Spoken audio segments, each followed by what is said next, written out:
Unit 6, Chapter 9, Goa's Struggle for Freedom.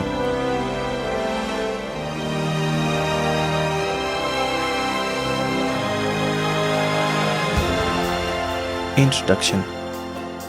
Goa came under the Portuguese rule in 1510 when Alfonso de Albuquerque had acquired its control from the Adil Shah of Bijapur. Since then, the Goans had always been struggling to free themselves from the Portuguese rule, and a number of revolts which took place in different parts of Goa are a testimony of their discontent. Some of the famous revolts were the revolt which had taken place in Kunkoli in 1583, the Pinto Revolt in 1787, and the Rane Revolt from 1852 to 1912. But these revolts were unsuccessful because they lacked broad and active support base, and they were localized in nature. The people in Goa severely felt the Portuguese oppression during the days of Salazar's rule. Dictatorship of Dr. Salazar. The establishment of Dr. Salazar's dictatorship in Portugal was a period of repression in Goa. He had implemented the Acto Colonial in Goa, by which the civil liberties of the people were abolished, censorship of the press was introduced, newspapers coming from other parts of India were censored, and all political parties except the União Nacional were banned. Dr. Salazar left no stone unturned to see that he had a firm control over the activities in Goa. His rule had led to the establishment of a number of political organizations in Goa and outside Goa. Early political organizations. A. Goa Congress Committee, GCC. It was established by Dr. Tristão Braganza Cunha to free Goa from the Portuguese rule and integrate her with Mother India. Dr. T.B. Cunha was joined by his two nieces, namely Berta de Menezes Braganza and Dr. Beatriz de Menezes Braganza. The GCC was the first political organization which made the people in Goa aware of the nature of the Portuguese rule and of their civil liberties. The GCC took part in the civil disobedience movement in 1930.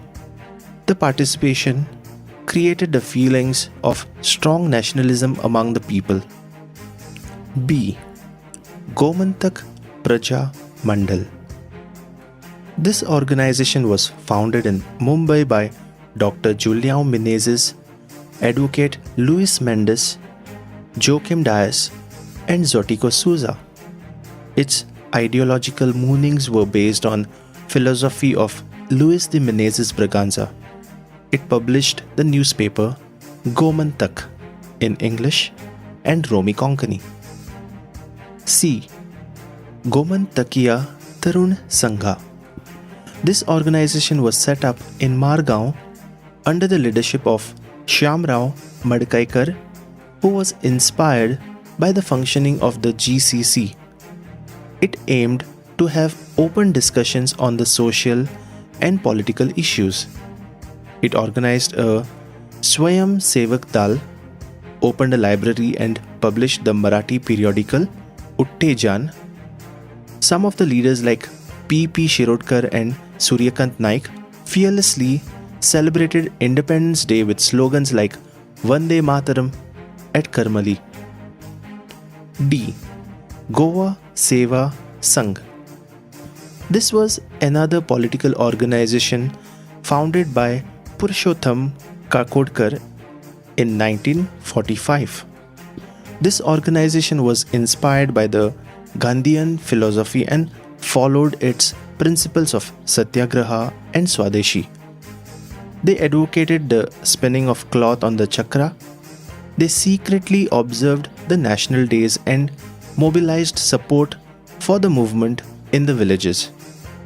Vinayak Maekar and Nilkanth Karapurkar were also actively involved in its operations. Besides these organizations, there were some other organizations like the Goa Youth League, Vidyarthi Congress, and Rashtriya Seva Dal, which also carried out the task of fanning the flame of nationalism among the people. Impact of the Indian freedom struggle. Many of the Goans who were in Bombay had actively participated in India's freedom struggle. In 1942, Peter Alvarez and Vishwanath Lawande had participated in the Quit India movement. After this movement, the Goans in Bombay had drafted a manifesto wherein they had urged the Portuguese government in Portugal to grant civil liberties to the Goans, but it did not yield any positive result. The movement of 1946. The liberation movement had gained momentum in 1940s when India's freedom struggle was in its last phase. The Portuguese government had continued with its policy of repression by denying civil liberties to the people. It was at this time that Dr. Ram Manohar Lohia had come to Goa for rest on the invitation of his friend Dr. Julião Menezes. He stayed at Asolna where he got a chance to interact with the leaders when they met him. Dr. Lohia was a socialist leader and was an active leader in the Quit India movement. He advised the people to launch a massive movement for civil liberties against the Portuguese rule. On 18th June 1946, Dr. Lohia arrived near the railway station in Margao where he was greeted with the slogans Jai Hind. He then arrived at an open space near the municipal building in Margao to address a public meeting that was convened to challenge the ban on civil liberties. But as soon as he started his speech, he was arrested and taken to the Margao police station. The people then flocked in large numbers at the police station shouting slogans. The next day, Dr. Lohia was taken to Kollam and released. In this movement, women had also participated and Vatshala Kirtani was the first Goan woman to be arrested for raising the slogan of Jai Hind. 18 June was later commemorated as Goa Revolutionary Day, and the 18th June Road in Panjim is a remembrance of this event. In September 1946, Dr. Lohia returned to Goa, but he was arrested as soon as he reached Kollam and then imprisoned in Aguada jail for 10 days, after which he was released on the borders of Goa. Within Goa, the movement slowly died down due to the repressive measures of the Portuguese government. The leaders like T.B. Kunha and Purushottam Kakodkar were arrested and deported to Portugal, P.P. Shirodkar to Angola and Divakar Kakodkar to Cabo Verde. However, Dr. Lohia continued the movement from Belgaum on the advice of Mahatma Gandhi. National Congress Goa. It was established at Londa near Belgaum with Dr. Ram Hegde as its president. It had leaders like Peter Alvarez, Dr. Pundalik Gaikonde, Mark Fernandes, Anthony D'Souza and others. It strongly believed in the principles of Satyagraha. Azad Gomantak Dal. At the sessions of the National Congress Goa, a section of its members formed the Azad Gomantak Dal with the intention of carrying out an armed struggle against the Portuguese rule. Some of its active members were Vishwanath Lawande, Prabhakar Sinari Bala Raya Mapari, Roque Santan Fernandes, and Mohan Ranade. Goa Vimochan Samiti. It was established in 1954 with the only objective of liberating Goa from the Portuguese rule. Its headquarters was located at Pune. it conducted mass meetings all over India. People from different parts offered financial and moral support for the movement. Goa Action Committee. Goa Action Committee was formed in 1953 in Bombay under the chairmanship of Dr. T.B. Kunha to bring all the Goan nationalists and chalk out a definite program. Satyagraha of 1954. On 15th August 1954, the National Congress Goa launched its first Satyagraha in Goa under the leadership of three leaders, Mark Fernandes, Alfred Afonso and Anthony D'Souza. Around 4,000 to 6,000 Satyagrahis were expected to participate. Thus, the Portuguese sealed the borders, blasted the bridges, ordered to shoot at sight, suspended the rail and ferry services and clamped a curfew on Goa. But still, a large number of the Satyagrahis managed to enter Goa from different sides. Alfred Afonso hoisted the Indian flag at their call on the Goa border. But the Portuguese managed to recover the fort within 24 hours. This was followed by Satyagrahas in the different parts of Goa. Satyagraha of 1955. On 6th April 1955, a Satyagraha was organized by the Azad Gomantak Dal.